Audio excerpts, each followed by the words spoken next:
20th Amendment, passed by Congress March 2nd, 1932, ratified January 23rd, 1933.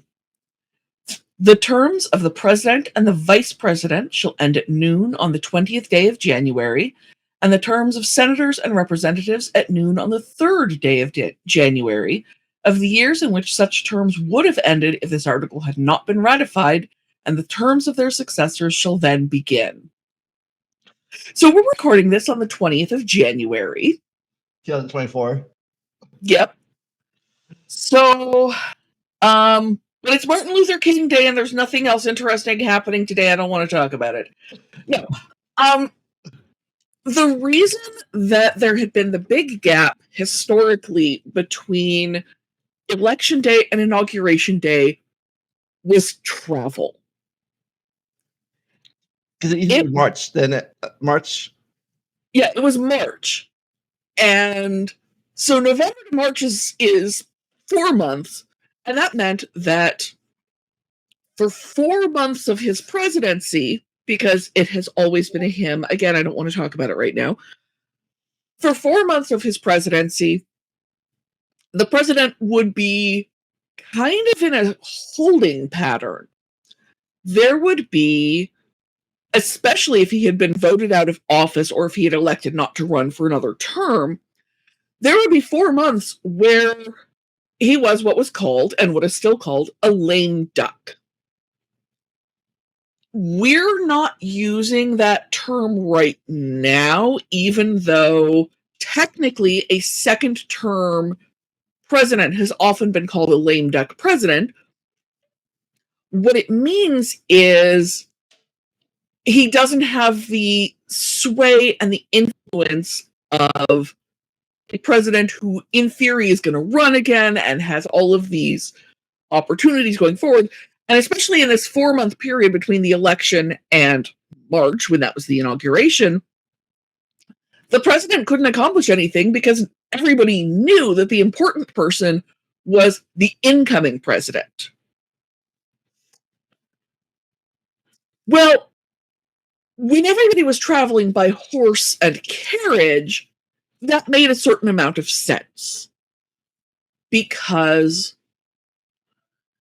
by horse and by carriage, it takes longer to get places.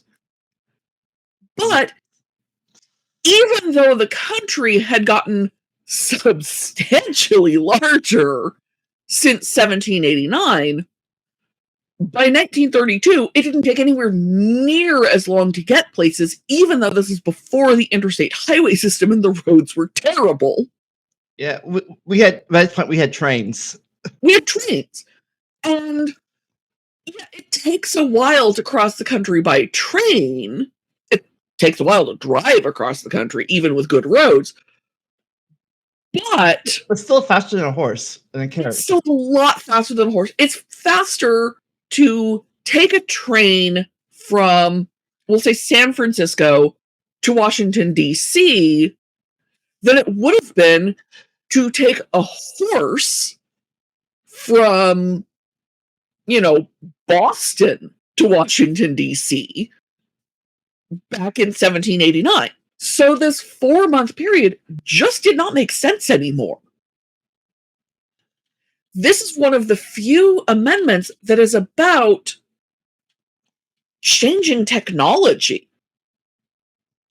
That is purely what this amendment is covering, is a change in technology at this, this section of it. Now the other one, did the senators and representatives get early start too? Yeah. Everybody used to be March. And then with the 20th Amendment, everybody's in January. And that did mean that a certain number of people had their terms shortened by a couple of months. But, we'll cope with that.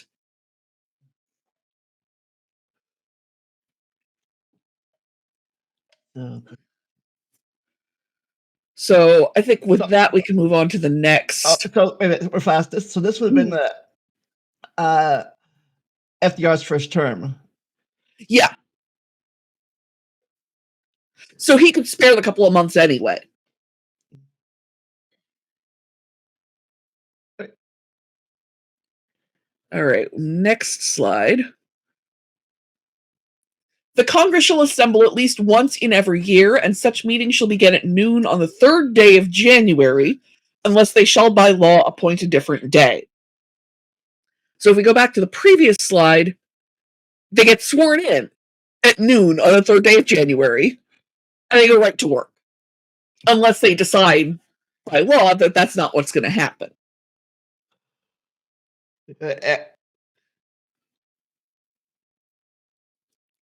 Now, that's and that's that they pick their speaker and pro temp.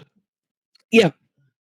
They pick their officer, they get sworn in, they pick their officers, and from that point, legally speaking, they can just go home.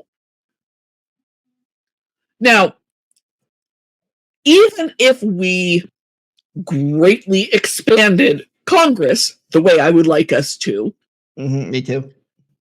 the way we need to, this section still makes sense. Swear everybody in person, pick the officers in person, and then everybody goes home and legislates by Zoom.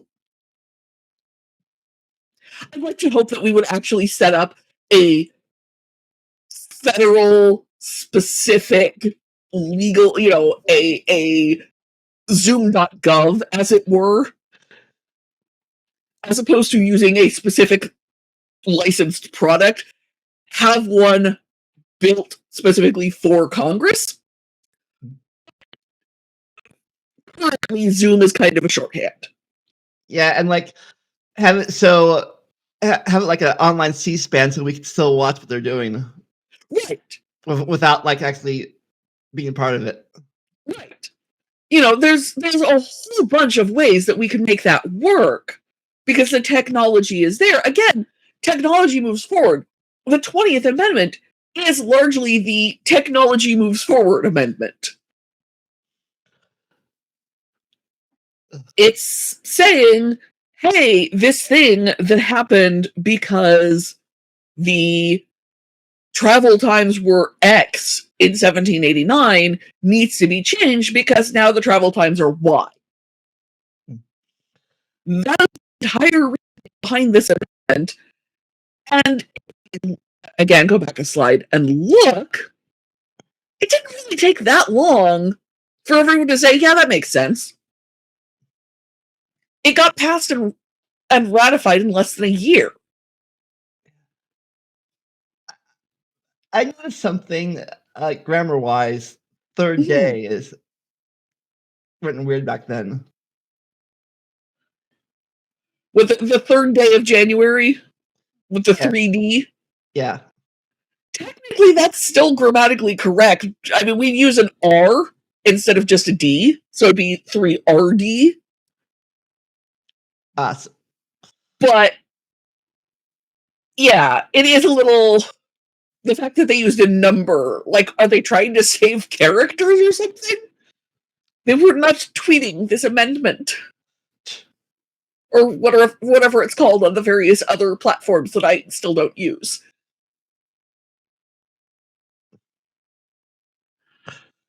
Next slide is a long one.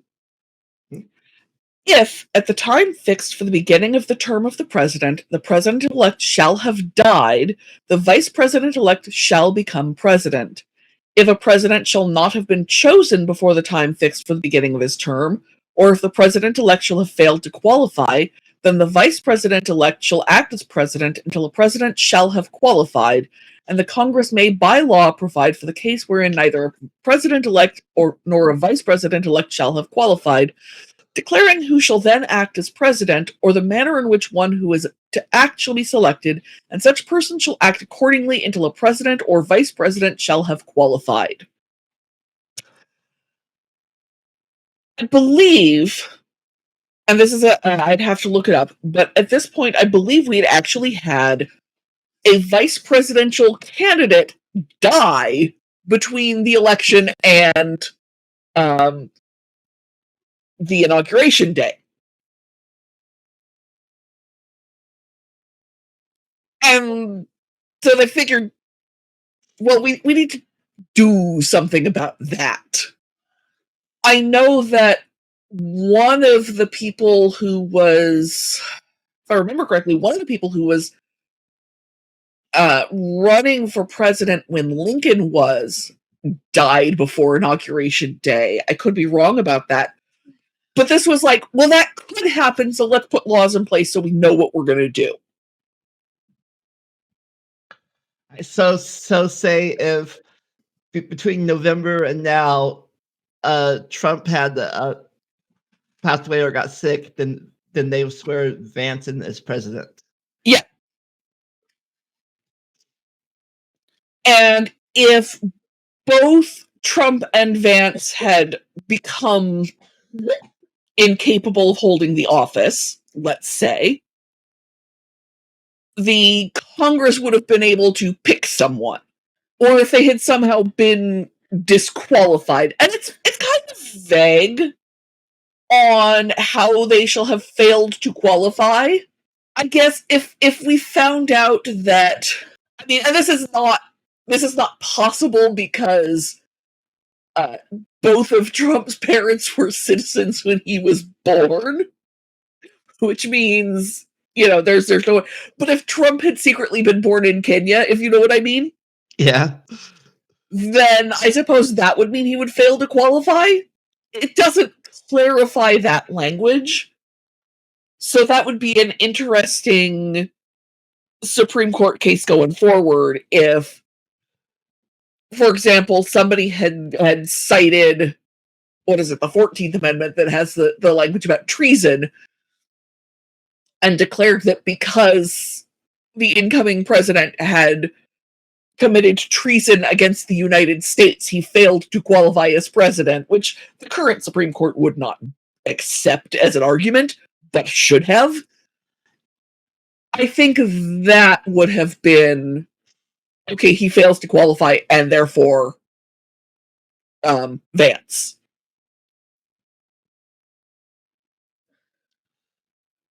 But the language is vague. Yeah.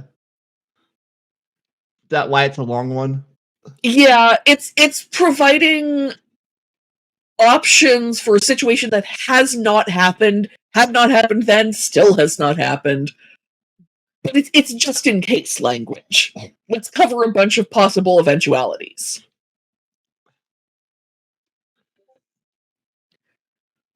Our next slide, which I believe is our last one. No. No, there's one more? The Congress may... There's two more. There's two more. This is a long amendment. The Congress may by law provide for the case of the death of any of the persons from whom the House of Representatives may choose a president whenever the right of choice shall have devolved upon them, and for the case of the death of any of the persons from whom the Senate may choose a vice president whenever the right of choice shall have devolved upon them. So, if this situation happens, the whole of Congress is going to choose a president, and Congress has to figure out a law. The Senate chooses. Yeah, the lower house chooses the president, the upper house chooses the vice president. The whole Congress, not the House. The whole Congress. Oh yeah, from whom the House of Representatives. Yeah, lower house chooses president. Senate chooses vice president. Congress will figure out a law on how to deal with this. Yeah. So I guess, well, technically, I guess the Senate makes sense because the vice president is in charge of the Senate. Yeah, they're choosing their own officer again. And I suppose for the House choosing the presidents, it's simply because there's more of them. I think it's preventing a Caesar situation, honestly. I don't know how much Roman history you know, but Julius Caesar was basically appointed into every office that he ever had. The Senate appointed him dictator for life, and dictator for Romans meant something very, very different than dictator means to us. But also, the 1930s We were seeing some things happening in Europe at that time. Things were starting to go a certain way in Europe at the time at which this amendment was being passed. So they wanted to make sure, I suspect, that a lot of people were involved in any choice to make sure that they weren't essentially crowning a dictator the way certain European countries were in the process of doing at the time the amendment was ratified. Yeah. So this amendment is the reason why is how Ford become vice president. No, no. The this amendment, this part of this amendment has never been used because this section is all about deaths between the election and the inauguration. Okay. The one about, hey, maybe we should be able to have a vice president if the president dies, comes even later than this. Why I meant when the vice president got thrown out, when you picked that new vice president. No, that's even later than this. Okay. Yeah. This is still just that at this point in history 2-month period. If somebody dies in that 2-month period, here's how we're going to handle it. Okay. Sections 1 and 2 shall take effect on the 15th day of October following the ratification of this article. So, 15th of October, 1933, which means the first Congress people it applied to would have been in 1936 with the 37 inauguration. That'd be 34. Yes, you're quite right. 34, it would have been the first one it applied to. And then it would have applied in 36 to the president, is what I was thinking. Okay. Which again would be FDR. Which is FDR, so it doesn't even matter. Oh no, FDR was president for 2 fewer months so that FDR could be president for 2 more months. Yeah.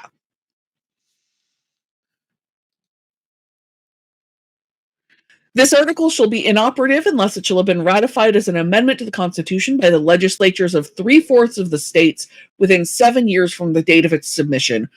And this is a thing we're increasingly seeing in these amendments, and I'm honestly not sure why this started happening. Time limits. Yeah.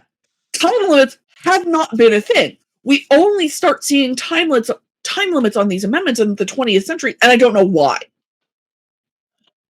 I suppose it was by the 20th century, there was an interesting backlog of amendments that had never been ratified.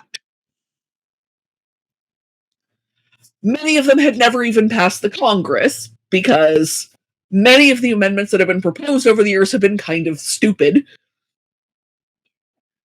I've seen petitions for some of them, and not all of them make sense. Some of them I'm strongly in favor of them. Some of them I'm not.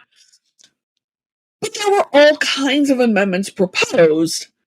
And by this point, it's like, well, what if somebody hauls one of these really bizarre ones out of the backlog, and we'll get to hauling them out of the backlog, and passes them. And so now they've got these clauses in them. And there is, with the theoretical ratification of the Equal Rights Amendment, considerable debate about whether these clauses should even apply. I'm opposed to them personally. I think if an amendment is a good idea, it doesn't matter how long it takes to get ratified. And if it's a bad idea, it shouldn't be ratified. And I don't think there's a time limit on good ideas.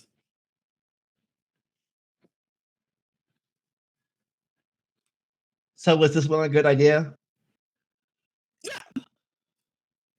Yeah, some of it was stuff that we absolutely needed to do because it's always best to have contingencies in place. And some of it was technology moving forward. There was no reason to have the stretch between the election and the inauguration as long as it was in an era where it just did not take that long to get across the country. I've traveled from Los Angeles to the East Coast twice in my life, and in current travel, that took me a day. Oh, It only took me huh? Of course, now by flight, even less time. Yeah, exactly. I hopped on a plane at, God help us, LAX. Been there. Oh, it's a horrible airport. I like Burbank much better. But I hopped on a plane at LAX, flew across the country, and it wasn't even dinner time for one of the flights. One of the flights was later in the day. Yeah. But it took me a handful of hours, even considering time change, to get across the entire country. Yeah. There's no reason to keep these laws in place that are based on everybody is riding horses and it takes 3 days to get to the next county. Remember when I flew to LA and back, I think it took me 2 or 3 hours to fly to LA, but 8 hours to fly back to the East Coast. Yeah, because time zones. Yeah. Yeah. Oh, and of course we still have I guess we still have a 2 month window now because I guess that make sure the election went well, I guess. The 2 month window has the time for the election to actually be certified into it, and there is a certain amount of preparation involved.